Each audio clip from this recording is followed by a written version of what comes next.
Dan untuk memperbarui informasi terkini mengenai bencana banjir dan longsor di Sumatera Barat, sudah ada rekan-rekan kami, ada Donald Chaniago di Kabupaten Agam dan Agus Wahyudi di Padang.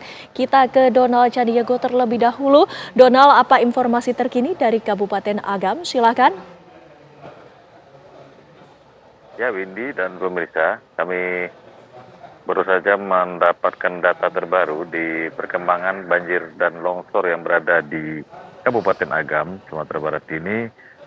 Dari sebelumnya korban itu berjumlah 168 orang, namun malam ini bertambah satu menjadi 169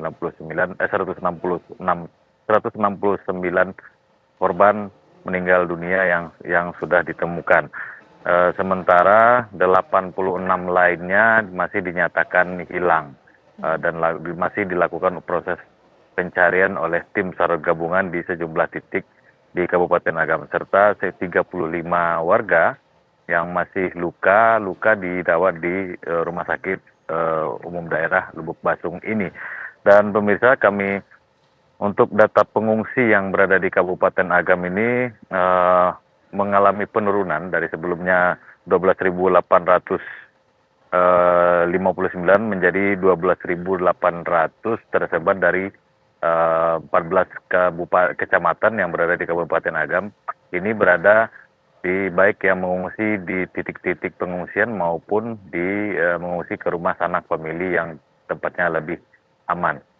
Sementara proses pencarian masih terus dilakukan oleh tim SAR gabungan yang rencananya besok pagi kembali akan dimulai operasi SAR di sejumlah titik-titik yang masih diduga ada korban yang belum ditemukan. Willy, kembali ke Anda. Donald, apakah daerah terdampak bencana sudah merata mendapatkan bantuan logistik, Donald? Untuk bantuan logistik sendiri perlahan-perlahan mulai bisa disalurkan dengan baik, namun meskipun masih ada terkendala teknis di lapangan seperti putusnya jalan, tidak bisanya dilewati oleh kendaraan roda 4 yang membawa logistik. Namun hari ini masih ada dilakukan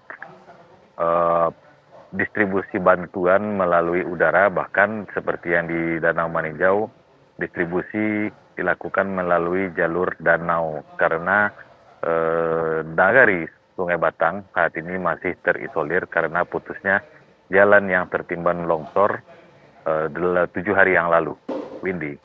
Baik, terima kasih Donald. Pemirsa, kami akan mengajak Anda untuk bergeser ke wilayah Padang. Sudah ada rekan Yudi. Yudi, hingga malam ini informasinya mengenai total korban jiwa.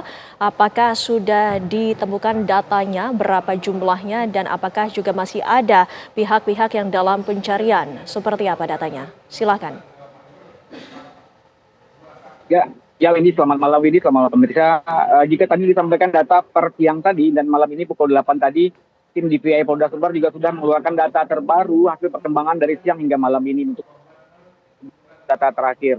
Nah, untuk korban meninggal hasil dari identifikasi DPI adalah korban meninggal berjumlah 200 orang, kemudian korban yang dari 200 orang itu yang sudah teridentifikasi sebanyak 174 orang, dan kemudian korban yang belum teridentifikasi berjumlah 26 orang. Kemudian untuk korban yang hilang yang berdasarkan data-data dan laporan dari pihak keluarga yang merasa kehilangan keluarganya, hingga saat ini berjumlah 212 orang yang masih berstatus korban hilang atau belum ditemukan. Kemudian korban dirawat berjumlah 26 orang. Artinya bertambah dari siang tadi untuk korban jiwa yang terjadi pada banjir bandang Sumatera Barat kali ini. Namun meski demikian tim DPI masih terus melakukan identifikasi terhadap korban yang belum teridentifikasi dengan harapan untuk keluarga-keluarga yang masih merasa kehilangan anggota keluarganya untuk dapat melaporkan ke pihak kepolisian terdekat atau ke pihak DPI Polda Sumbar yang berada di Rumah Sakit Bayangkara Polda Sumbar ataupun di Kota Bukit Tinggi maupun Kota Padang Panjang, tempat pos-pos DPI Polda Sumbar yang disebar di 4 titik. Kemudian perlu kami sampaikan juga bahwa untuk daerah negeri Kecamatan Palembayan, Kabupaten Agam, tadi siang setelah dikunjungi oleh Menteri ESDM Bahlil Lahadalia bahwa menjanjikan untuk hari ini di lokasi tersebut listrik akan dinyalakan melalui menggunakan genset yang sudah disiagakan sebanyak 26 unit. Namun untuk nyalanya listrik secara permanen dijanjikan untuk segera siap hingga 3 hari ke depan. Jadi dengan demikian akses yang selama ini masih tertutup dan tidak diterangi oleh listrik, maka dijanjikan akan segera menyala di lokasi tersebut. Demikian, Windy. Baik, terima kasih Agus Wahyudi dan sebelumnya juga ada Donald Caniago mengabarkan dari masing-masing titik. Selamat bertugas kembali, tetap jaga keselamatan dan kesehatan Anda. Terima kasih rekan-rekan.